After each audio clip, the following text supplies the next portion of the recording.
I've spent 10 days working with 6 dancers, 2 actresses and 3 musicians on some of the scenes from the ancient Greek play Medea by Euripides. And we're all women, hence the title Medea Without the Men. We'd like to share some of this with you, and we'll start with a choral dance from the middle of the play.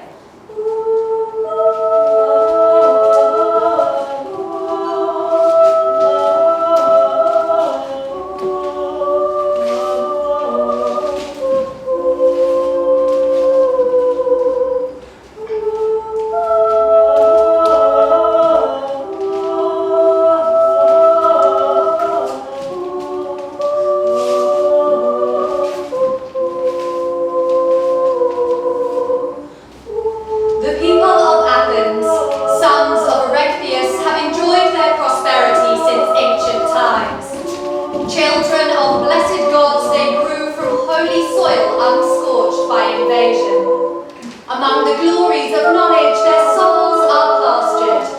They walk a ways with grace under the sparkling sky. There, long ago, they say, was born golden-haired harmony, created by the 9 virgin muses of Pieria. They say that Aphrodite dips her cup in the clear stream of the lovely Cephisus. It is she who breathes over the land the breath of gentle, honey-laden winds. Her flowing locks she crowns with a diadem of sweet-scented roses, and sends the loves to be enthroned beside knowledge, and with her to create excellence in every art. Then how will such a city, watered by sacred rivers, a country giving protection to its friends, how will Athens welcome you, the child killer, whose presence is pollution? Contemplate the blow struck at a child. Weigh the blood you take upon you. Medea, by your knees, by every pledge or appeal, we beseech you, do not slaughter your children.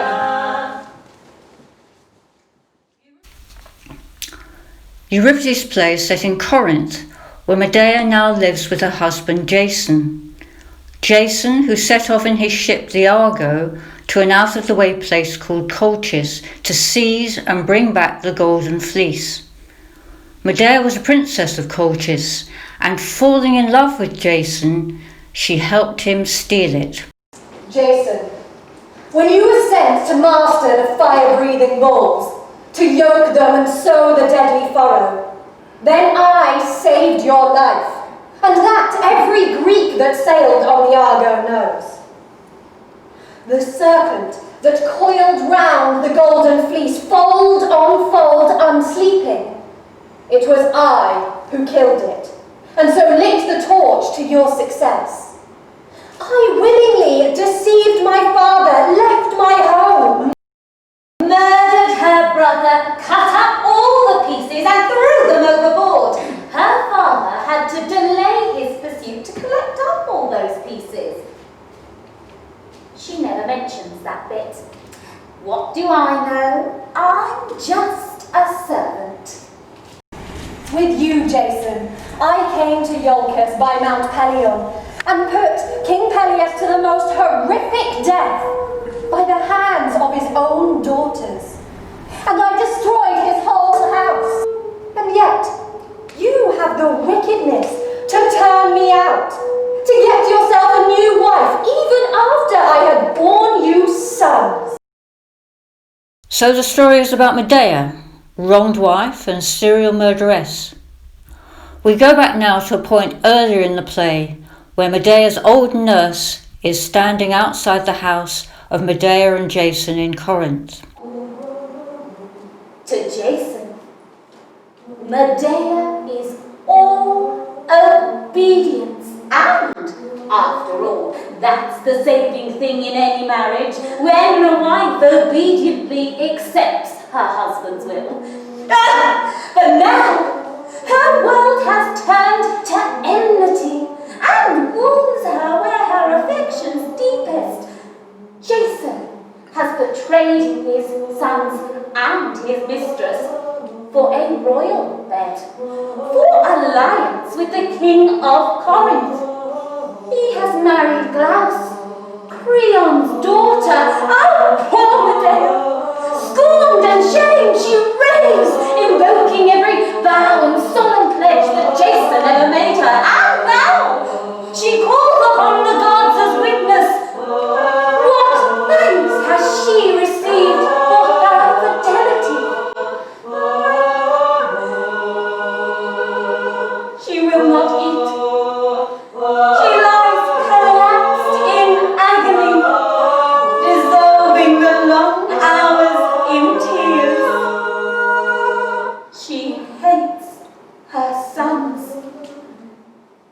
To see them is no pleasure to her. Oh, I am afraid that some dreadful purpose is forming in her mind. She is a frightening woman. To make an enemy of her is to carry off no easy victory. But look, here comes the boy back from his running. He has no thought of the blows that strike his mother, but then painful thoughts and young heads do not go well together. You silly old woman. What are you doing out here all alone, harping on, talking to yourself, eh? What does Medea say to being left alone? Oh, you silly old man. A decent slave suffers in her own heart the blows that strike her mistress. I had no choice. I had to come out here and tell my mistress's wrongs to the heaven and the earth. Oh, poor woman. Hasn't she stopped crying yet? Stopped crying? Her grief is only just born, not yet half grown. Well, she'd better save her tears. There's worse to come yet. Worst? Oh, tell me what has happened. Nothing's happened. Sorry I said anything. Look, we are both slaves together. Don't keep me in the dark. I can hold my tongue. Well, I was down at the old benches where the men play at dice, and they did not know I was listening. And I heard one of them say that Creon, king of Corinth, means to send those boys away from here, to banish them, and his wife too. Oh, now, I don't know if this is true or not. I really hope it's not. But surely Jason won't stand by to see his sons banished, even if he has a quarrel with their mother. Old love is ousted by new love. Jason is no friend to this house. Then we are lost. If we must add an old trouble to the new before we are done with what we have had already. But listen, don't say a word about this to Medea. Keep quiet. Oh, child! Do you hear what kind of father Jason is to you? A curse on... No curse. He is still my master. Oh, but he is guilty. He has betrayed those near and dear to him. What man is not guilty? It's taken you long enough to learn that every man loves himself more than his neighbour. Those boys mean nothing to their father. He's in love. Oh, run into the house, dear boy. I'm sure everything will be all right. I've watched her, watching him. Her eyes like a wild bull. Her rage will not relax until it has found its victim. Just God grant he strike her enemies and not her friends. Do I not suffer? Oh, what misery! What wretchedness!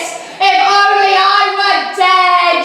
Oh boy, do you hear your mother racking her heart, racking her anger? Go indoors now, but stay out of sight of her. Do not go near her while she's in this dark mood. Her mood is dangerous. Her nature fears, her will intractable. But, go on, in with you at once. The dark clouds of her lamentations are just beginning. Soon, I know, It will burst aflame as her anger rises. Deep in passion and unrelenting, what will she do now, spurned with insult? Oh, am I not wronged? Should I not weep? Children, your mother is hated and you are cursed. Death take you with your father and perish his whole house. I heard her voice. I heard that unhappy woman from Colchis still crying. Not come yet. Old nurse, tell us about her. As I stood by the door, I heard her crying inside the palace. And my own heart suffers too when Jason's house is suffering. For that is where my loyalty lies. Jason's house? Well, it no longer exists. Jason is a prisoner in a princess's bed, and Medea in her room, melting her life away in tears. No word from any friend can bring her any comfort. Come, flame of the sky, pierce through my head. What do I gain from living? Oh, how I hate living. I want to end my life, leave it behind and die. Oh, Zeus and earth and light, do you hear the chanted prayer of a wife in her anguish? What madness is this? The bed you long for, is it what others shrink from? Is it death you demand? Do not pray that prayer, Medea. If your husband is won to a new love, the thing is common. Why let it anger you? Zeus will plead your cause. Check this passionate grief over your husband, which wastes you away. Mighty Themis, dread Artemis, do you see how I am used? In spite of those great hopes I bound him with by my accursed husband. Oh, may I see Jason and his bride ground to pieces in their shattered palace for the wrong they have done to me, unprovoked. Oh, my father, my city, you I deserted. My brother, I shamefully murdered. I heard her sobbing and wailing, shouting shrill, pitiful accusations against her husband who had betrayed her. As she invokes Themis, daughter of Zeus, who witnessed those promises which drew her across from Asia to Hellas, setting sail at night, threading the salt strait, key and barrier to the Pontic Sea. Women of Corinth, I would not have you censor me, so I have come. Many, I know, are proud at heart, both indoors and out, but others are ill-spoken of as supercilious just because their ways are quiet. There is no justice in this censorious world. People will not learn to judge a man's true character, though no wrong has been done them. One look, and they hate. Of course, a stranger must conform. Even a Greek should not annoy his fellows with crass stubbornness. I accept my place, but this blow that has fallen on me was not to be expected. It has crushed my heart. Life has no pleasure left, dear friends. I want to die. Jason was my whole life, and he knows that well. Now he has proved himself to be the most contemptible of men. Of all creatures that have life and will, are we women not the most wretched? When, for an extravagant sum we have bought a husband, we must then accept him as possessor of our body, to aggravate a wrong with worse wrongs. Then, the great question, will the man we get be bad or good? For women, divorce is not respectable. To repel a man, not possible. Furthermore, a foreign woman, coming into new of magic to teach her what her home could not. How to please the man whose bed she shares. If, after this exacting toil, we are successful, and our husband does not struggle under the marriage yoke, well then our lives are enviable. Otherwise, death is better. If a man tires of the company at home, well, he can go out and seek a cure for tediousness. We wives are forced to look on one man only. And they tell us we at home are free from danger whilst they go out to battle. Fools. I would rather stand 3 times at the front line than bear 1 child. But this same argument does not apply to you and me. You have this city, your father's home. You have the enjoyment of your life, your friends' company. I am alone. I have no city, and now my husband insults me. I have no mother, no brother, no blood of my own to turn to in this extremity. And so I ask this one thing of you. If I can find a way to work revenge on Jason, say nothing. For a woman is weak and timid in most matters. The noise of war, the look of steel, makes her a coward. But touch her right in marriage, and there's no bloodier spirit. We'll do as you ask. Creon, the king of Corinth, now arrives with the intention of sending Medea immediately into banishment.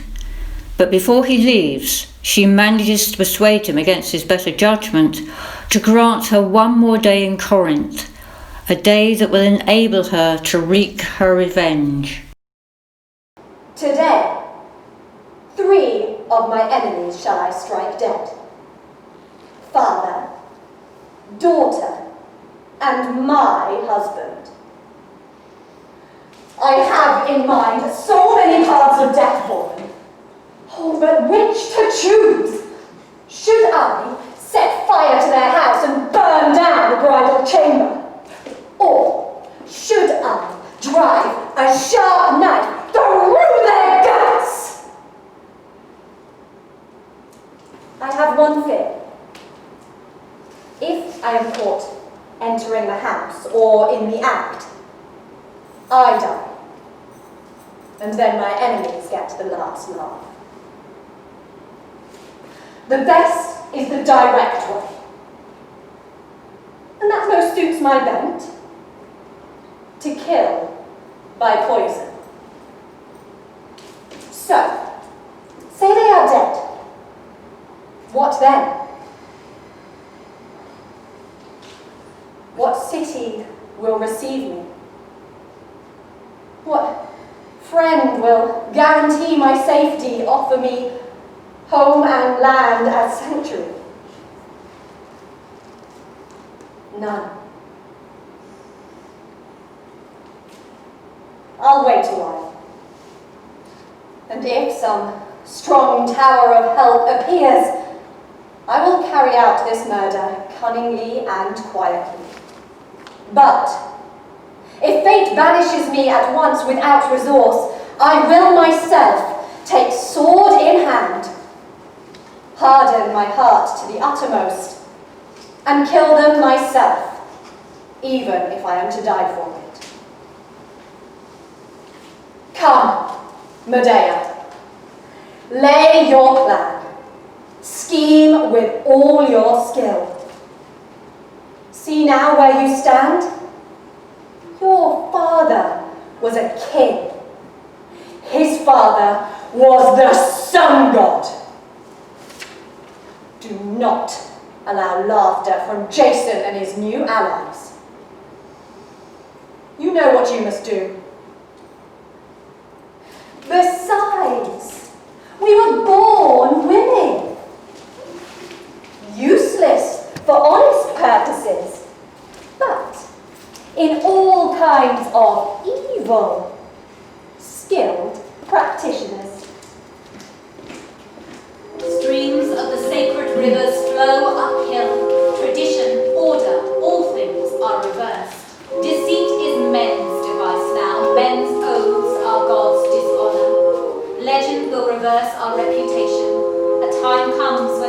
our sex is honoured. Old discordant slander shall no more hold us subject, and male poets of past ages shall go out of fashion. For Phoebus, prince of music, never bestowed the lyric inspiration through female understanding, or we find themes for poems we counter with our epics against man. Time is old, and in his store of tales, men figure no less famous or infamous than women. So you, Medea, wild with love, set sail from your father's house, threading the rocky jaws of the eastern sea, and here, living in a strange country, your marriage lost, your bed solitary, you are driven beyond the borders, an exile with no redress. The grace of stone walls is gone, honour remains no more in the wide Greek world, but is flown to the sky. Where can you turn for shelter? Your father's door is closed against you. Another is now mistress of your husband's bed. A new queen now rules in your house.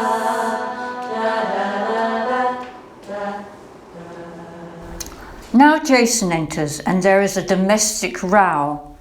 He can't understand why Medea should be incensed that he's throwing her over for a younger woman, the daughter of King Creon. He points out all the advantages she could have had through such a royal connection if she'd played her cards right. Medea isn't convinced, however, and the chorus perform the next ode. Visitations of love that come raging and violent on a man, bringing neither good repute nor goodness. But if Aphrodite descends in gentleness, no other goddess brings such delight. Never, Queen Aphrodite, loose against me from your golden bow, dipped in sweetness of desire, your inescapable arrow. Let innocence, the god's loveliest gift, choose me for her own. Never may the dread Cyprian craze my heart to leave old love renewed, sending to assault me angry disputes and feuds unending. But let her judge shrewdly the loves of women and respect the bed where no war rages. Oh, my country, my home, may the gods save me from becoming a stateless refugee, dragging out an intolerable life in desperate helplessness. That is the most pitiful of all griefs. Death is better. Should such a day come to me, I pray for death first. Of all pains and hardships, none is worse than to be deprived of your own native land. This is no mere reflection derived from hearsay, it is something we have seen. You, Medea, have suffered the most shattering of blows, yet neither the city of Corinth nor any friend has taken pity on you. May dishonour and ruin fall on the man who, having unlocked the secrets of a friend's frank heart, can then disown him. He shall be no friend of mine. After today, Medea will be in exile. Where can she go? At this moment, Aegeus, the king of Athens, chances by, and Medea persuades him to offer her sanctuary in Athens. Medea can now get down to her plans for revenge. First, she sends her sons to the palace with a gift for the princess, a beautiful dress and coronet containing a deadly poison. Knowing her plans and seeing the first part of it put into action, the chorus perform this dance.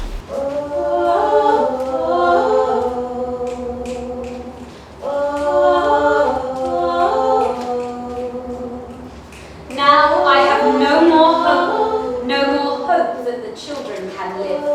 They are walking to murder at this moment. The bride will receive the golden coronet, receive her merciless destroyer. With her own hand she will carefully pick the adornment of death round her golden hair. She cannot resist such heavenly gleaming. She will enfold herself in the dress and the wreath of wrought gold, preparing her beauty to enter a new home among the dead. So fatal is the snare she will fall into, so inevitable the death that awaits her. From its cruelty there is no escape, and you, unhappy Jason, ill-starred in marriage, you, of kings, little you know that the favour you ask will seal your son's destruction and fasten on your wife a hideous fate. Oh, wretched Jason! So sure of destiny and so ignorant. Your sorrow next I weep for, pitiable mother. You, for jealousy of your marriage bed, will slaughter your children, since disregarding right and loyalty, your husband has abandoned you and lives with another wife. The tutor returns with Medea's sons from the palace and reports that the gift was so well received that the princess has reprieved the boys from sharing in Medea's banishment. Medea now has to summon up the courage to carry out the rest of her plan. That is, to murder her sons, the sons she has borne to Jason. Oh, my boy. Oh, why are you staring at me so? You smile at me. Your last smile, why? Oh, what am I to do? Women, my courage is all gone. I can't do it. That warm, bright face. I'll take them away from Corinth. Why should I hurt them to make their father suffer when I shall suffer twice as much? I won't do it. I won't think on it again. What is the matter with me? Are my enemies to laugh at me? Am I to let them off scot-free? I must steel myself to it. What a coward I am, even tempting my own resolution with soft talk. Boy, go indoors. If there is any here who finds it not lawful to be present at my sacrifice, then let them see to it. My hand will not weaken. Oh, my heart! Don't do it! Oh, miserable heart, let them be! Save your children! You could live together in Athens and they could make you happy! No! No! No! By all the fiends hate in hell's depths, no! I understand the horror of what I am about to do. But anger, the spring of all life's horror, masters my resolve.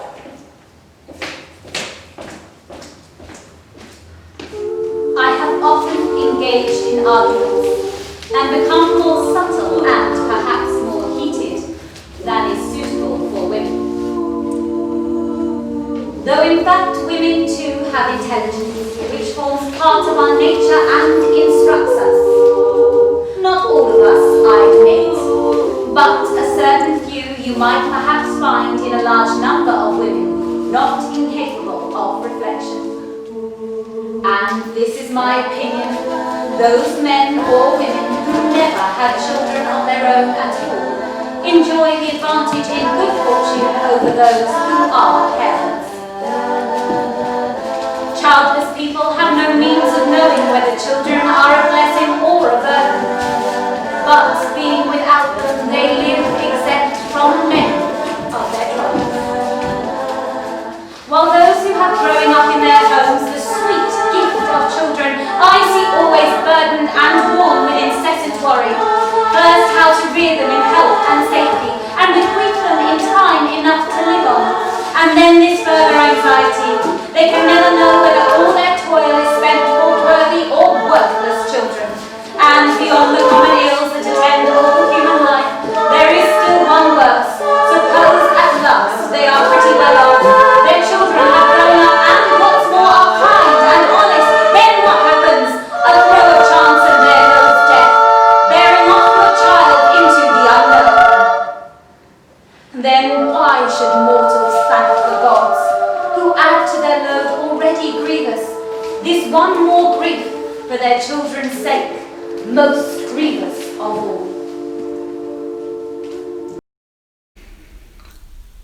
A messenger arrives from the palace and describes the fate of the princess.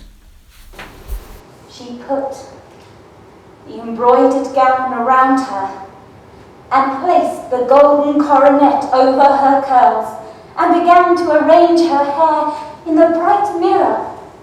Her lifeless form reflected back at her. Then suddenly we saw a frightening thing.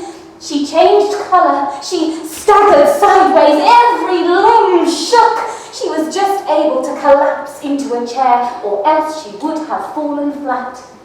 She lay there, speechless, her eyes closed, and then she came to with a frightening scream as two torments began to wage war on her at once. First, the golden coronet upon her head discharged a stream of unnatural devouring fire. Then the lovely gown, oh, poor mistress, the stuff began to eat her clear flesh. She leapt up from the chair and ran around the room, shaking her head and her long hair this way and that, trying to shake off that golden coronet, but the ring of gold was fitted close and would not move. The more she tried to shake it off, the fiercer the flame burned. Oh, she, exhausted, she gave up and collapsed. Blood dripped down from her head and mingled with flame. Her flesh, attacked by an invisible fang of poison, melted from her bare bone like gumdrops from a pine tree's bark. We, servants, did not dare to touch her body. What we'd seen was less than enough for us. But suddenly, her father came into the room and he did not understand what kind of death had struck his child. He lay down beside her, took her in his arms and cried aloud, "Who has robbed me of my only child?" As he tried to lift his aged body upright, he, as ivy sticks to laurel, stuck fast to that dress. As he tried to raise up on one knee, she tugged him down. As he used force, he tore the old flesh from his bones. At length, he gave up his pitiable attempts. Weakened with pain, he gasped out of life.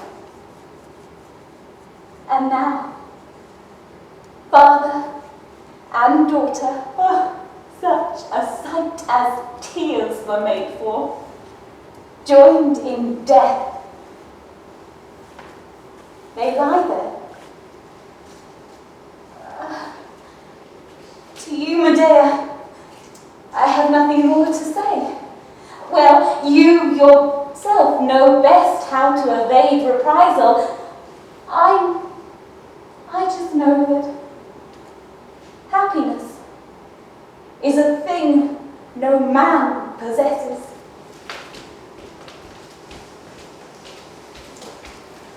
Now my course is clear. Quickly as possible to kill the children and fly from Corinth.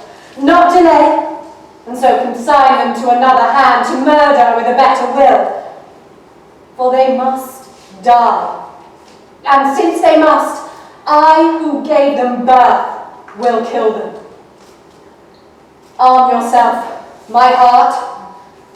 What you are about to do is fearful, but inevitable. So why wait then? Accursed hand, come, take the sword, and forward to your frontier of despair. No cowardice, no tender memories. Forget that you once loved them, that of your body they were born. For one short day, forget your children. Afterwards, weep. Though you killed them, they were your beloved sons. Life has been cruel to me.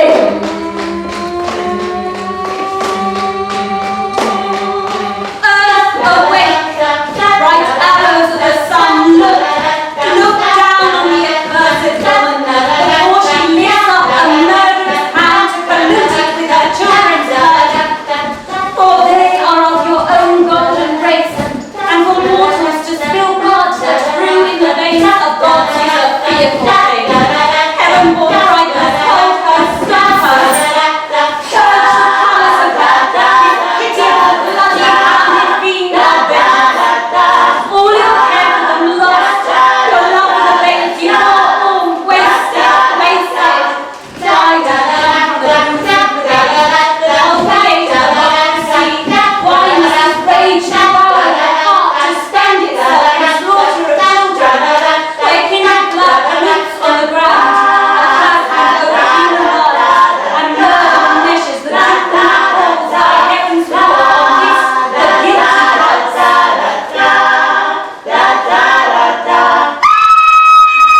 Do you hear? The children are calling for help! Oh, cursed, miserable woman! Help! Help! Mother, let me go! Mother, don't kill us! Shall we go in? We will save the children! Help! Help! For the God's sake, she is killing us! We must escape from her soul! Oh, miserable mother! To destroy your own increase. Murder the babes of your body. Stone and iron you are, as you resolved to be. There was but one in time past, one woman that I have heard of raised hand against her own children. It was Ino, sent out of her mind by a god when Hera, the wife of Zeus, drove her from her home to wander the world. In her misery she plunged into the sea, being defiled by the murder of her children. From the steep cliff's edge she stretched out her foot, and so ended, joined in death with her 2 sons. What can be strange or terrible after this? O bed of women full of passion and pain! What wickedness, what sorrow you have caused on the earth. The distraught Jason now arrives only to see Medea above the roof of the house with the bodies of their sons in a chariot provided by her grandfather, the sun god. Jason is utterly defeated, and we envisage him in a crumpled heap on the ground.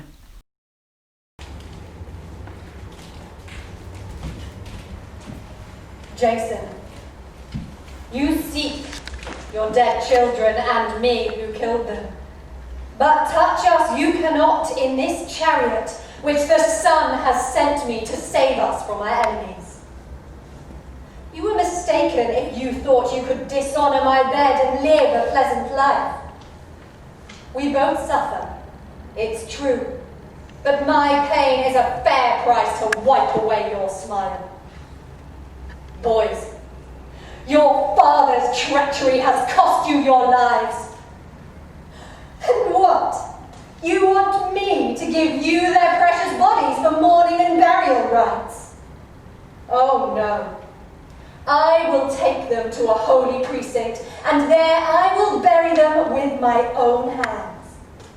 Then I will go to Athens to make my home, whilst you, as you deserve, shall die an unheroic death, with your head shattered by a timber on the Argo's hull.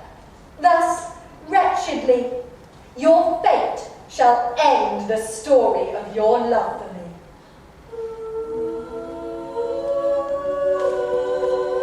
Many are the fates